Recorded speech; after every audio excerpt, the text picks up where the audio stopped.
Isang matagumpay na chess tournament ang isinagawa ng Tagbilaran City Police Station kamakailan bilang bahagi ng kanilang programang naglalayong palakasin ang ugnayan ng kapulisan at komunidad, partikular na ng kabataan.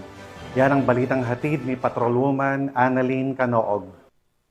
Ay sinagawa ng Tagbilaran City Police Station ang COPT-CPS Chess Tournament noong 26 ng Hulyo sa taong kasalukuyan sa Tagbilaran City Hall Atrium bilang bahagi ng pagdiriwang ng 30th Police Community Relations Month at ng makasasayang Sandugo Festival. Pinangunahan ang nasabing aktibidad ni Police Lieutenant Colonel John Karen Oliveres Cober, hepe ng Tagbilaran City Police Station na naglalayong paglaganapin ng disiplina, estratehiya, sportsmanship, mga katangiang mahalaga sa parehong larong chess at epektibong community policing. Nilahukan ang tournament ng mga kabataang chess enthusiasts, mga bihasang manlalaro at ilang kasapi ng Philippine National Police. Nagtipon-tipon ang iba't ibang sektor upang ipakita na sa bawat galaw ng piyesa ay may layunin ang itaguyod ang kapayapaan at pagkakaisa sa komunidad. Sa kanyang mensahe, binigyang diin ni Police Lieutenant Colonel Escober ang kahalagahan ng ganitong mga inisyatibo upang higit pang mapalapit ang kapulisan sa pamamayan, lalo na sa kabataan. Isa itong patunay na sa gitna ng aming tungkulin, may panahon pa rin kami para magipag-ugnayan sa komunidad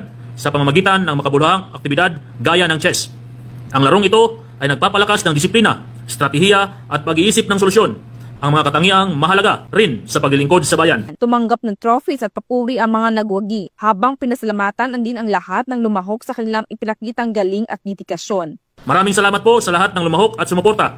Sama-sama nating isulong ang mas matatag na ugnayan ng pulis at pamayanan para sa mas ligtas na Tagbilaran City. Ang matagumpay na aktibidad ay naisakatuparan sa pamamagitan ng pagtutulungan ng Tagbilaran City Police Station, lokal na pamahalaan at ibang community partners bilang bahagi ng programang Uplan Limpyo Tagbilaran. Ito ay patunay na ang larangan ng sports gaya ng chess ay maaaring maging tulay sa pagkakaisa, pagkakaibigan at pagtataguyod ng isang mapayapang pamayanan, ang tunay na diwa ng Police Community Relations Month. Mula dito sa Central Visayas, ako ay yung PNN correspondent, Patrolwoman Annalyn N. Canoog, alagad ng batas, tagataguyod ng balitang pulis.